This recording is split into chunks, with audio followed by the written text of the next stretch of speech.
Oi, pessoal, voltamos. Bom, nesse exercício aqui, a gente vai falar sobre o dimensionamento da rede malhada. Como eu já falei para vocês, a rede malhada é mais utilizada porque nela eu tenho mais opções de direcionamento do fluxo de água. Por exemplo, a gente vai definir essa rede malhada por meio de anéis.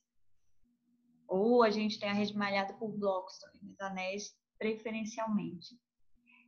Então, como eu falei lá na rede ramificada, se a gente tem uma interrupção ali no fluxo de água por causa de algum problema, eu vou comprometer o restante da minha rede toda. Nesse caso, não.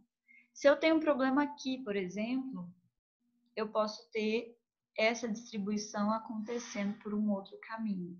Então, eu tenho uma menor área sendo prejudicada aí em decorrência de algum tipo de problema que possa vir a ocorrer. Bom, então aqui nesse exemplo a gente vai entender como é que funciona esse dimensionamento da rede malhada. As informações gerais. A gente tem uma população aqui de 40 mil habitantes, com consumo per capita de 180 litros por habitante dia.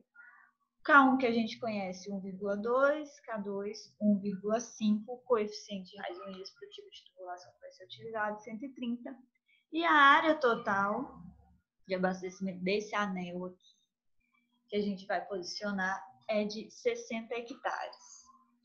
Primeira coisa que eu preciso saber é qual a vazão necessária para abastecer todos esses habitantes que estão dentro dessa área aqui do nosso estudo.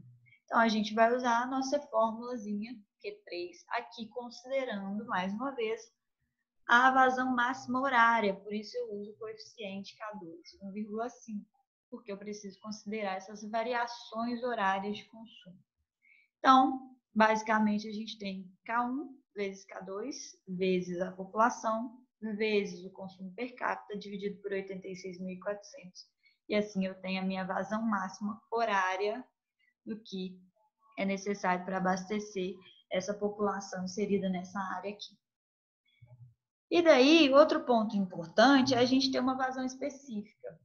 Assim como a gente fez lá nas redes ramificadas, uma vazão específica por metro, aqui de forma diferente, ao invés de fazer uma análise linear, a gente vai analisar por área. Então, eu vou fazer a vazão específica para saber quantos litros por segundo são consumidos em cada hectare. Então, a gente pega a vazão, divide por 60, que é a área total, então eu sei que são consumidos 2,5 litros por segundo em cada hectare nessa área. E daí, o que a gente precisa fazer? A gente precisa posicionar um anel de abastecimento, onde ele vai representar a minha tubulação principal, que vai abastecer essas áreas por meio, vai abastecer as tubulações secundárias dessas áreas para chegar ali na população. Então, o dimensionamento da rede malhada, aqui por anéis, pelo método de Hart-Cross, que é esse que a gente vai utilizar aqui, ele faz o dimensionamento da tubulação principal.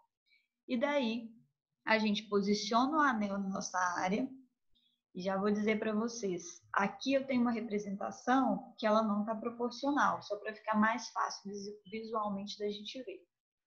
Mas aqui, esses quadros aqui do fundo representariam o nosso loteamento.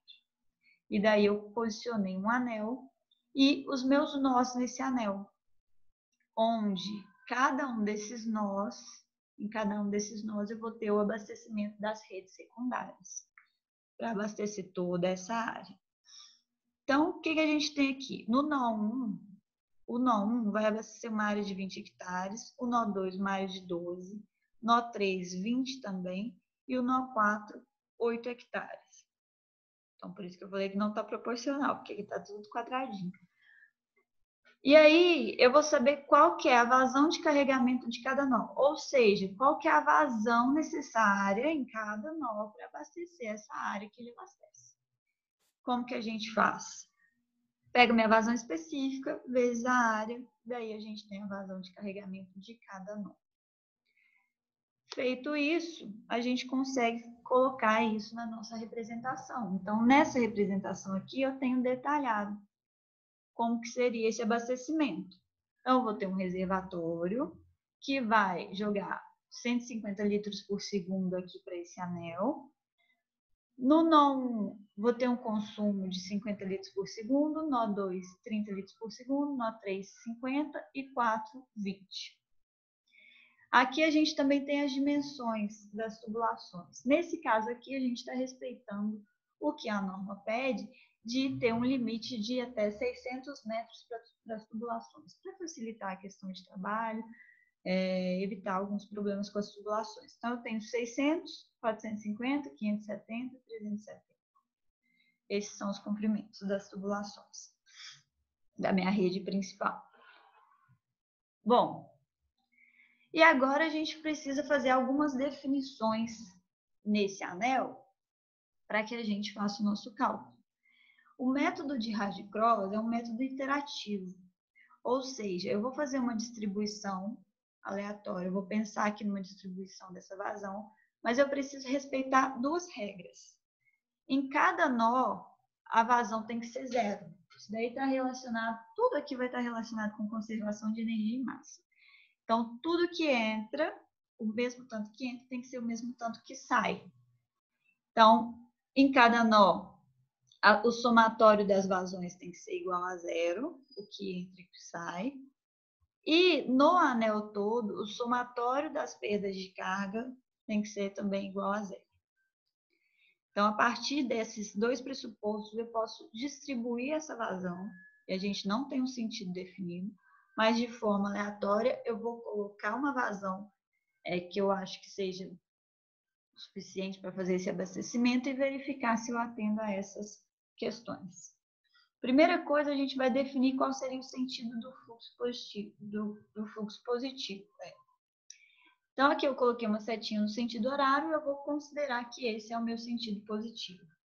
Então, para cá, eu considero que o fluxo está vindo. Eu não tenho a direção definida, mas eu vou definir para conseguir fazer os cálculos. Está vindo no sentido horário, aqui também está vindo no sentido horário, e nesses dois no sentido anti-horário. Eu sempre vou considerar o menor caminho, né?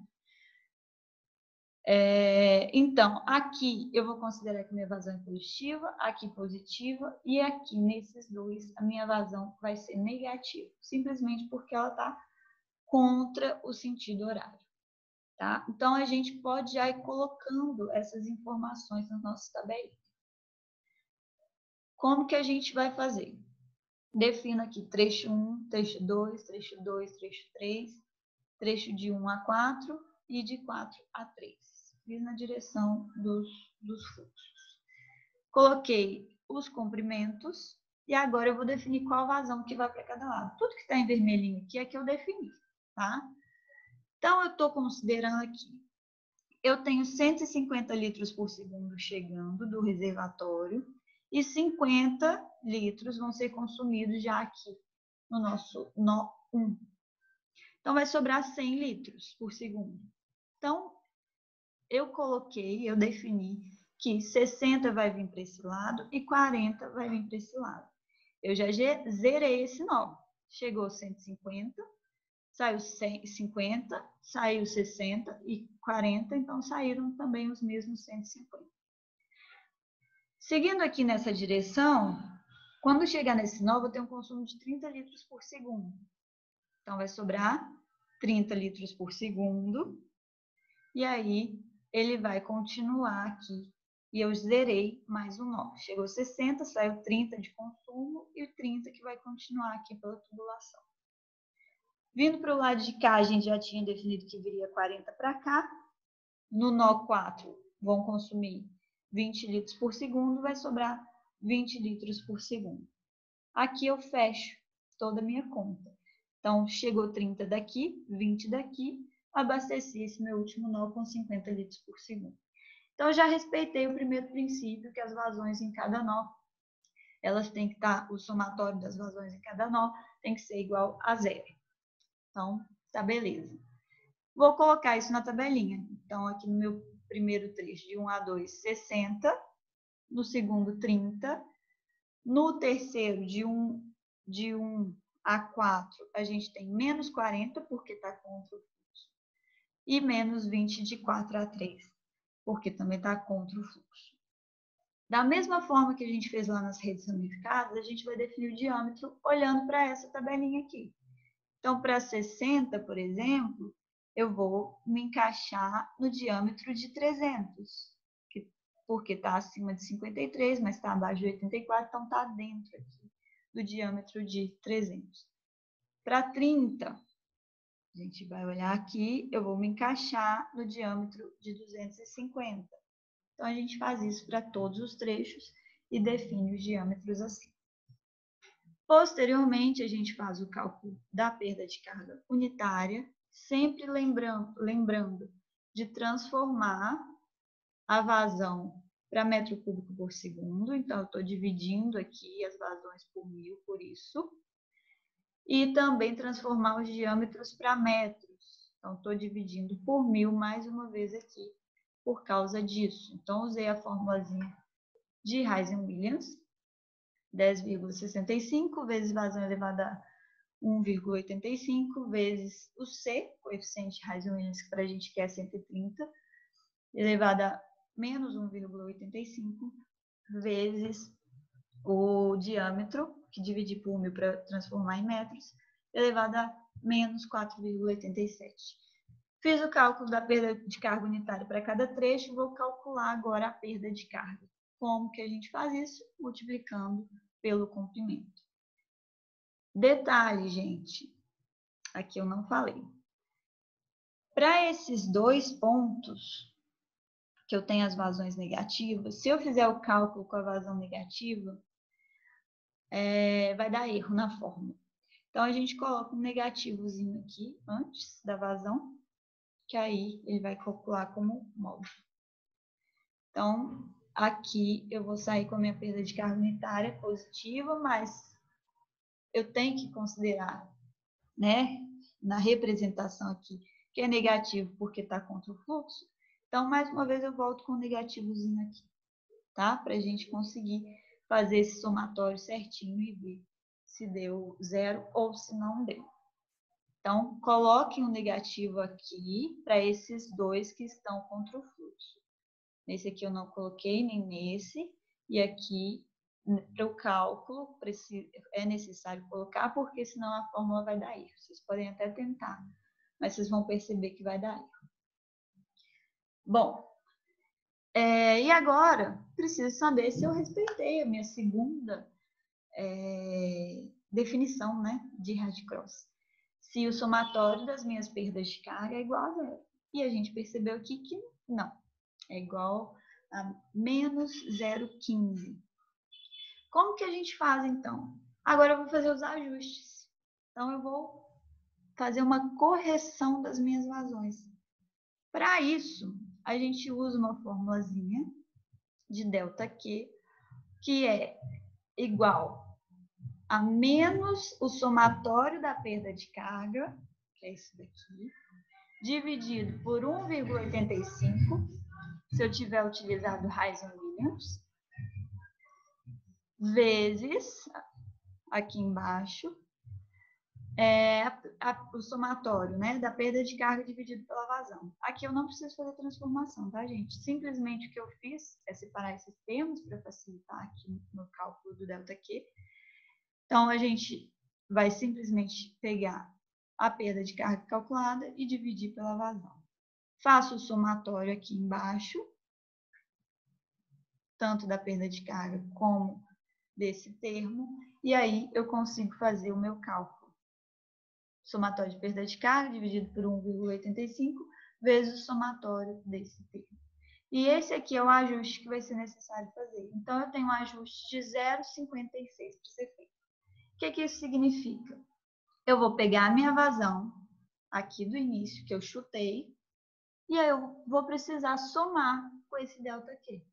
Então, o que eu estou fazendo aqui é somando esse ajuste com o meu com a minha vazão inicial aqui que eu chutei no início.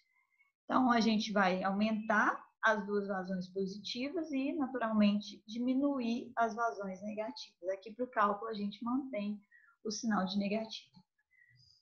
Se tiver alguma diferença no diâmetro, né? Se tiver passado para outra categoria aqui, a gente ajusta, mas nesse caso não foi necessário. Calcula a perda de carga unitária de novo, calcula a perda de carga mais uma vez, considerando o sinal negativo. Eu vou fazer o somatório e aqui a gente chegou a zero. Pode ser que essa iteração seja necessária de ser feita várias vezes até chegar nesse valor de zero. Mas, nesse caso, a gente já chegou a zero. Posso até fazer o meu dado aqui, mas ele vai naturalmente dar zero, porque o somatório do numerador já é zero. Então, assim, eu tenho já definido os meus parâmetros. Então, a vazão a ser utilizada vai ser esse Q2, o diâmetro a ser utilizado é esse, relacionado ao Q2, e essa é a perda de carga também, para cada um dos trechos. A partir daí, a gente vai fazer o dimensionamento, esse dimensionamento, da mesma forma como foi feito na rede ramificada. Então, eu devo determinar as cotas dos pontos, avaliar as cotas piezométricas e fazer a análise da pressão. Beleza? Mas, basicamente, Hashcross é isso, é um método iterativo, onde a gente lança uma vazão e depois eu faço os ajustes necessários para atender aos requisitos. Beleza, gente? Muito obrigada. E aí, a gente finaliza, assim, os dimensionamentos das redes.